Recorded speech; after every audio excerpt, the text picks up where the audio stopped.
Hi everyone, this is Priyanka and welcome to my YouTube channel. Friends, आज के इस video में हम बाल विकास या CDP के 10 इम्पॉर्टेंट क्वेश्चंस को डिस्कस करेंगे जो कि C10 एंड UP टेट के पॉइंट ऑफ व्यू से बहुत ही ज़्यादा इम्पॉर्टेंट हैं।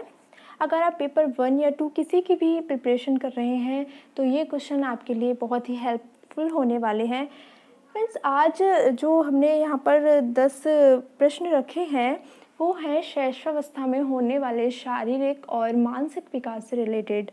अगर आपने शैशवावस्था के शारीरिक और मानसिक विकास के जो वीडियो हैं वो नहीं देखे हैं तो पहले आप उन वीडियो को देख लें, तभी आप इन क्वेश्चंस को सॉल्व कर पाएंगे। तो चलिए फ्रेंड्स, स्टार्ट करते हैं आज का वीडियो हमारे पहले क्वेश्चन से। हमारा पहला क्वेश्चन है कि गर्भ में सर्वप्रथम निर्माण होता है। आपसे पूछा गया है कि गर्भ में सबसे पहले किस चीज़ का निर्माण होता है? पैर का, सिर का, धड़ का या सभी का? तो देखिए फ्रेंड्स, जो हमने वृद्धि और विकास का सिद्धांत पढ़ा था जिसमें एक सिद्धांत था सिफेलोकॉडल, यानी कि जो विकास या वृद्धि होती है वो हमेशा सिर से पैर के क्रम में चलती है। तो जब वृद्धि सिर से पैर के क्रम में चलेगी तो जाहिर सी बात है कि सबसे पहले जो निर्माण होगा वो किसका होगा? सिर का होगा। इसलिए क्वेश्चन नंबर 1 का जो राइट आंसर है वो है बी, यानी कि गर्भ में सबसे पहले सिर का निर्माण होता है। चलिए आगे बढ़ते हैं हमारे अगले क्वेश्चन की तरफ। Question number 2।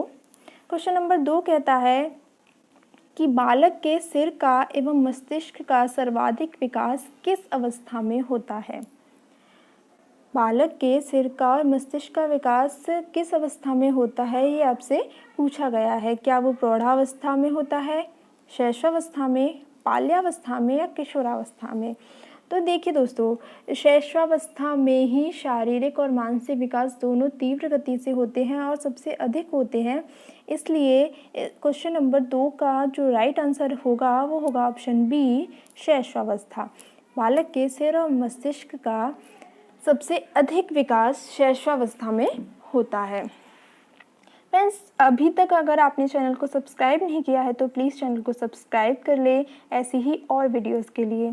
तो चलिए आगे बढ़ते हैं हमारे अगले क्वेश्चन की तरफ। Question number 3।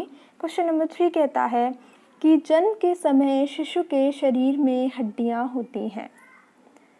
देखिए फ्रेंड्स, ध्यान से सुनिएगा इस क्वेश्चन को, क्योंकि कई बार क्या होता है हम जल्दी में जब हम एग्ज़ाम देने जाते हैं तो हम नर्वसनेस में या हड़बड़ाहट में क्या करते हैं कि हड्डियां देखते ही 206 जल्दी से टिक कर देते हैं कि शरीर में तो 206 हड्डियां होती हैं। लेकिन फ्रेंड्स देखिए, ये आंसर आपका गलत हो जाएगा अगर आप 206 लगाएंगे।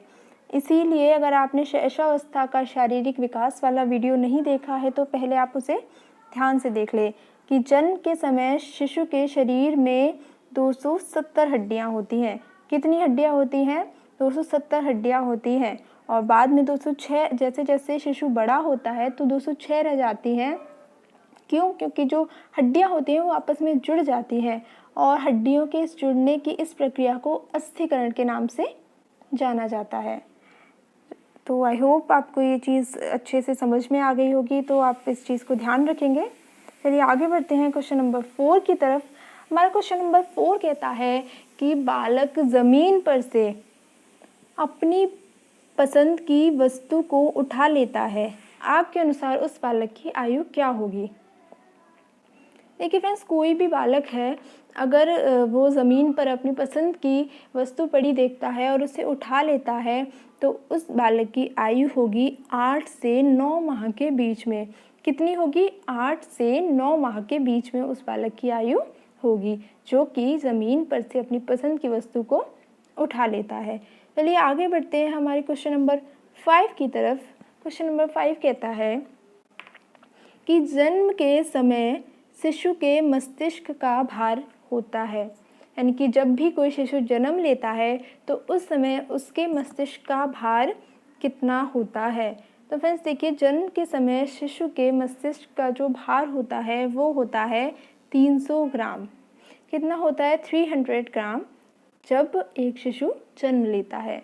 ओके फ्रेंड्स, समझ में आ गया होगा आई होप। और फ्रेंड्स, अगर आपने अभी तक वीडियो को लाइक नहीं किया है तो जल्दी से वीडियो को लाइक कर दें, अपने फ्रेंड्स के साथ शेयर भी कर दें। चलिए क्वेश्चन नंबर 6 देखते हैं। क्वेश्चन नंबर 6 में पूछा गया है कि बालक के अस्थायी दांतों की संख्या कितनी होती है, यानी कि बालक के अस्थायी दांत या जिन्हें हम दूध के दांत भी कहते हैं वो कितने होते हैं। क्या वो 25 होते हैं, 20, 15 या 12? तो देखिए फ्रेंड्स, जो बालक के अस्थायी दांत होते हैं उनकी संख्या होती है 20। बालक में अस्थायी दांत 20 होते हैं। देखिए, अस्थायी दांतों का मतलब या दूध के दांतों का मतलब होता है कि एक बार वो दांत आ जाते हैं, उसके बाद वो एक गिर जाते हैं, उसके बाद बालक में दोबारा से नए दांत आते हैं। तो जो दांत गिरकर दोबारा आते हैं तो उनको हम अस्थायी दांत या दूध के दांत भी कहते हैं। तो चलिए आगे बढ़ते हैं हमारे अगले प्रश्न की तरफ। प्रश्न नंबर 7 कि निम्नांकित में से खेल पर आधारित विधि। देखिए फ्रेंड्स, जब हमने शैशवावस्था की बात करी तो वहाँ पर हमने कुछ विधियाँ भी देखी थी।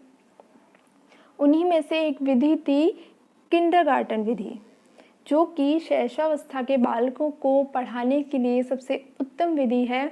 इसके अलावा खेल विधि भी शैशवावस्था के बालकों को पढ़ाने के लिए अच्छी मानी जाती है और उपयोग में भी लाई जाती है। अब बाकी की जो 3 विधियां हैं, समस्या समाधान, वाद विवाद या व्याख्यान, ये थोड़े बड़ी उम्र के बालकों के लिए उपयुक्त रहती है। इसलिए क्वेश्चन नंबर 7 का जो राइट आंसर होगा वो होगा ऑप्शन डी, किंडरगार्टन विधि। चलिए आगे बढ़ते हैं और देखते हैं हमारा अगला प्रश्न। क्वेश्चन नंबर 8 क्या कहता है। क्वेश्चन नंबर 8 कहता है कि जब बच्चे के पैर के तलवे को ठोका जाता है और तो वो क्या करता है, पैर की उंगलियां उसके ऊपर की ओर जाती हैं और फिर आगे की ओर मुड़ जाती हैं। यह किस प्रकार की प्रतिवर्त का उदाहरण है? देखिए फ्रेंड्स, आप इसका आंसर तभी दे पाएंगे जब आपने हमारा पिछला वीडियो शैशवावस्था में शारीरिक विकास वो देखा होगा। तो देखते हैं ऑप्शंस। रूटिंग, बी ऑप्शन है मोरो, सी है ग्रास्पिंग और डी है बेबिंस्की। तो फ्रेंड्स, इसका राइट आंसर क्या होगा? देखिए, इसका जो सही जवाब होगा वो होगा बेबिंस्की। जब बच्चे के पैर के तलवे को ठोका जाता है तो वो क्या करता है, अपनी आगे जो उंगलियां होती हैं उसके पैर की, उनको आगे की ओर मोड़ लेता है और इस क्रिया को बेबिंस्की कहते हैं। चलिए फ्रेंड्स, आगे का क्वेश्चन देखते हैं। Question number 9। क्वेश्चन नंबर 9 कहता है कि शैशवावस्था में शिशु के हृदय की धड़कन की गति कितनी होती है, यानी कि उसका जो हृदय होता है वो किस गति से धड़कता है। ऑप्शन है 100 प्रति मिनट, 72, 120 या 140। तो देखिए, शैशवावस्था में जो शिशु के हृदय की धड़कन की गति होती है वो होती है 140 पर मिनट। क्यों? क्योंकि जो शिशु का हृदय होता है वो बहुत छोटा होता है और अपेक्षाकृत जो धमनियाँ होती हैं वो बड़ी होती हैं। ये हमने अपने पिछली वीडियो में भी बताया था। इसलिए उसके जो हृदय की धड़कन की गति होती है वो बहुत ही तीव्र होती है। जैसे जैसे शिशु बड़ा होता है तो उसके हृदय का आकार भी बढ़ता है, इसलिए बाद में जो धड़कन की गति है वो कम हो जाती है। लेकिन जब शैशवावस्था में जो शिशु होता है तब उसकी 140 पर मिनट होती है। आई होप आपको ये चीज़ समझ में आ गई होगी। चलिए आगे बढ़ते हैं प्रश्न नंबर 10 की तरफ और आज की वीडियो का आखिरी क्वेश्चन है। क्वेश्चन नंबर 10 कहता है कि बालक अपनी माँ को पहचानना प्रारंभ कर देता है, यानी कि वो कौन सा महीना होता है जिसमें कोई भी बच्चा अपनी माँ को पहचानने लगता है। 6 माह, 8 माह, 9 माह या 3 माह? तो देखिए फ्रेंड्स, 8 महीने का जो बालक होता है या शिशु होता है वो अपनी माँ को पहचानने लगता है, यानी कि 8 माह की अवस्था में बालक अपनी माँ को पहचानना प्रारंभ कर देता है।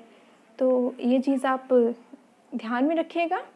तो ये था हमारा आज का वीडियो। आई होप आपको सारी चीज़ें अच्छे से समझ में आई होंगी और आपने अच्छे से प्रैक्टिस की होगी। और फ्रेंड्स, आपके आउट ऑफ 10 कितने क्वेश्चन सही हुए वो आप कमेंट करके बता सकते हैं। इसके अलावा आपकी कोई भी क्वेरी है तो आप कमेंट सेक्शन में पूछ सकते हैं। तब तक के लिए thank you so much. Goodbye and take care.